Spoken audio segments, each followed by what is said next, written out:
부자 삼촌의 가족 여러분, 12월 시작부터 비트코인이 내리꽂고 있습니다. 비트코인 1위 고래인 마이클 셀러가 비트코인을 팔아치울 수도 있다는 건데요. 셀러가 들고 있는 비트코인은 무려 64만 개, 원화로는 82조 원입니다. 만약 이걸 던지기 시작하면 비트코인이 어디까지 내려갈지 짐작도 안 갑니다. 게다가 제롬 파월이 그만둔다는 루머도 나왔습니다. 연준 의장이 대통령 압박으로 중간에 그만두면 어떻게 될까요? 달러의 신뢰도가 하락하면서 금융시장이 폭락할 수 있습니다. 하지만 지금 이 비트코인의 끔찍한 악재들 제가 쉽고 정확하게 진실만 설명드리겠습니다. 이번 영상 끝까지 보시면 세력들한테 안 털리고 공포를 이겨내실 수 있을 겁니다.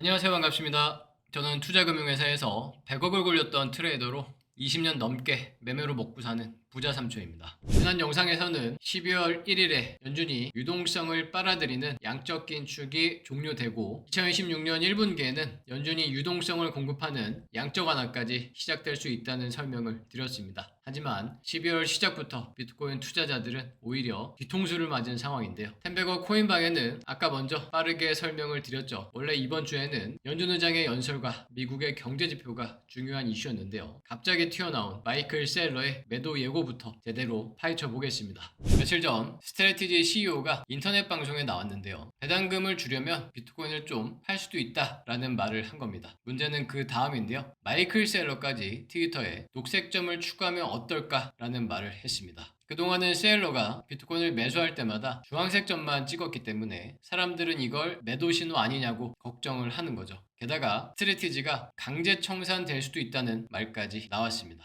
하지만 결론부터 말씀드리면 스트래티지가 패닉셀을 하거나 강제 청산될 가능성은 매우 낮겠습니다. 왜냐하면 스트래티지 CEO가 말한 비트코인의 매도 조건은 두 가지인데요. 첫째는 스트래티지의 주가가 보유한 비트코인의 가치보다 낮아져야 합니다. 하지만 아직은 1.19로 주가가 더 높고요. 둘째는 스트래티지가 더 이상 새로운 돈을 끌어오지 못해야 합니다. 우선 첫째 조건이 맞으려면 스트래티지가 마이너스 20% 이상 더 하락해서 140달러까지 무너져야 하는데요. 최근에 변동성을 비교해 보면요. 비트코인이 마이너스 36% 하락할 때 스트래티지는 마이너스 54% 하락하면서 1.5배 변동성을 보였습니다. 즉 스트래티지가 140달러가 무너지려면 비트코인이 7만 달러가 무너져야 하는 거죠. 근데 벌써부터 비트코인이 7만 달러가 무너질 것이라고 미리 걱정할 필요는 없겠죠. 또한 스트래티지의 비트코인 평단가는 7만 4천 달러입니다. 이 가격은 강력한 매물대, 오더블럭이 될 것이라고도 설명을 드렸었습니다. 따라서 아직은 스트래티지가 비트코인을 매도해야 할 첫 번째 조건이 맞을 가능성은 매우 낮겠습니다. 그럼 둘째로 새로운 돈을 못 끌어오면 어떻게 되는가 보겠습니다. 지금 스트래티지는 본업인 소프트웨어 사업으로만 1년에 5천억 원을 버는데요. 스트래티지의 총 부채는 23조 원으로 이자는 1년에 1천억 원밖에 안 됩니다. 즉 본업만으로도 이자를 충분히 낼 수 있는 거죠. 문제는 우선주 배당금인데요. 이게 최대 8,500억 원입니다.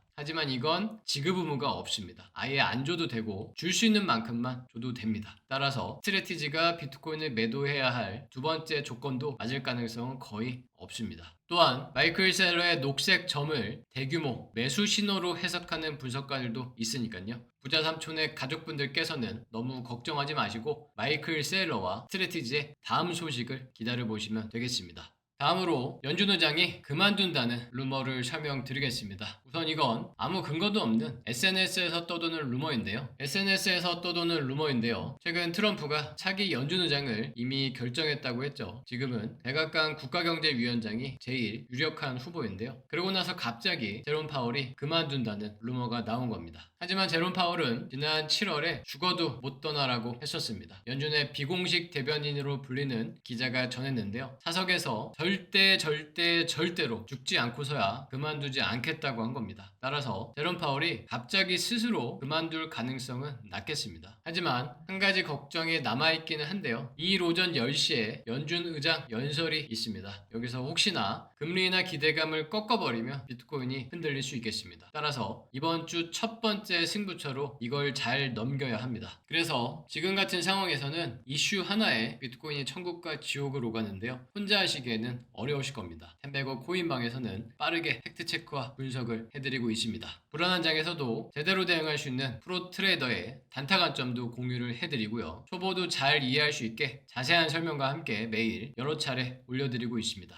텐베거 코인방에 계신 분들만 참여할 수 있는 실시간 방송도 진행을 하고요. 다른 곳에서는 볼 수 없는 프로트레이더의 인사이트를 공유해드립니다. 또한 비트코인 트레이딩을 제대로 배울 수 있는 교육과 학습 프로그램도 있습니다. 혼자서 매매하기 어려우신 초보분들께 많은 도움이 될 거고요. 마지막으로 누구나 쉽게 쓸 수 있는 인공지능 매매기법 지표까지 공유를 해드립니다. 전부 다 무료입니다. 이미 많은 분들이 혜택을 받고 계시니까요. 지금 바로 유튜브 영상 댓글에 있는 링크로 신청하시기 바랍니다.